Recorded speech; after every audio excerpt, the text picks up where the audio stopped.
Welcome back. I'm Kelsey Fabian. Today we have Casey Stutzman as a guest. He's Director of Education at Bay Athletic Club. Casey says he has some fitness secrets for us this morning. Good morning, Casey. Good morning, Kelsey. How are you doing? I'm good. How are you? I'm very well. Thank you for waking up so early for us. It's not too bad. So what are these fitness secrets that you have Well, so I want to share with you two of the best kept secrets in fitness, in my opinion. And these are things that maybe not everybody works into their normal routine, but can have huge benefits. The first one is stretching. Right? Okay. Now, we've heard of stretching. We know stretching is good for us. We know all the benefits. Everybody knows that you're supposed to stretch. But there's a couple unique things that we get out of stretching and practices like yoga that we don't always think about that are really helpful for every population. So two of them, first big one is breathing. Okay, one of the most dysfunctions that people can have, especially from sitting all day, is like this labored breath where we're breathing more through the ribs and not so much through the diaphragm. Okay. And that can really affect our posture and a whole lot of other things in a negative way. Plus, did you know that 100% of people who don't breathe die? Yes.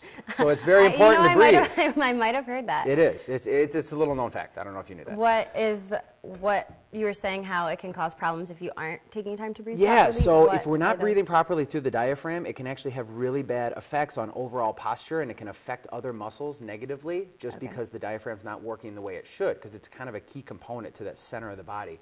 So if we're not using it the way we should, there's lots of negatives that can come with that. So just the breathing in yoga alone is so beneficial. The other big part is something we call, I'm going to get techie for you here, it's called eccentric loading. So basically it's working on the muscles that lower you. So have you ever been hurt? You ever sprained an ankle? Yes. You have? Yeah. So was it on the jump or the landing?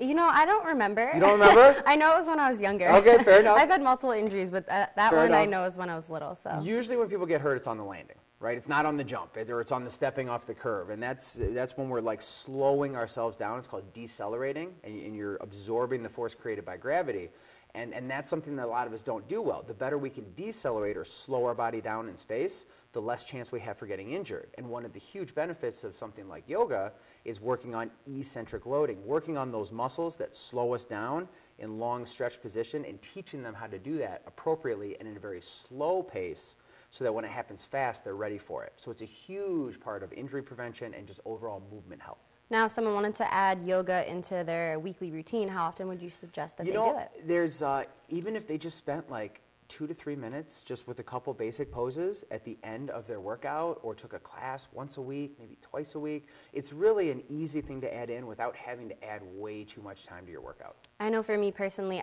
I always love yoga, but I'm always like, I don't know if I want to go. And then after I go, I always feel so much better. Feel great. And if you're that person, that's totally fine. Maybe just steal a couple poses that you put in the end of your routine and hold each one for like 30 seconds. All right. Well, so for our viewers out there, you suggest 2 or 3 minutes of yoga a day. Yeah, around there. Keep them breathing regularly. And breathe. Breathing's good. So the second tip, and this is one that not a lot of people may have heard of or use, it's called myofascial release. And it's something, a lot of people have heard of the foam roller, and we use that for that. It compresses and adds pressure to the muscle to help loosen them up. So if you think of most Americans who spend most of their day like this, well, your body starts to adjust to this, and areas get very tight, very shortened, and it causes lack of mobility in lots of major joints, which can lead to injury and chronic pain and all this other nasty stuff. So when we use something like the foam roller for myofascial release, we're helping to actually lengthen those shortened muscles. We're adding pressure, and kind of think of like deep tissue massage. Is that why the foam roller is kind of painful? Yes. Okay. That is why. But good news, that gets better. It starts off pretty, uncomfortable, and the areas that are most uncomfortable are where you need it most. Those are the muscles that are the most bound up. We need to loosen those up, but after a while, it just feels great. It takes a while to get there, but it just starts to feel pretty good after a while. So the less it starts hurting, then you know you're doing something right. You're doing something good. So, but think of being able to do deep tissue massage with yourself for free on a daily basis. Like, that's a huge benefit. We don't always look at it that way just because it's kind of uncomfortable sometimes. So would you say a foam roller is something good to just have in your home? I totally think so. I travel with one. I keep one at the home. Like, couple minutes before a workout, at the beginning of the day, at the end of the day. It's really easy to incorporate into your daily routine, and the benefits are huge. All right. Well, thank you so much, Casey. Casey and other members from the Bay Athletic Club will be here on Fridays for Fitness Friday.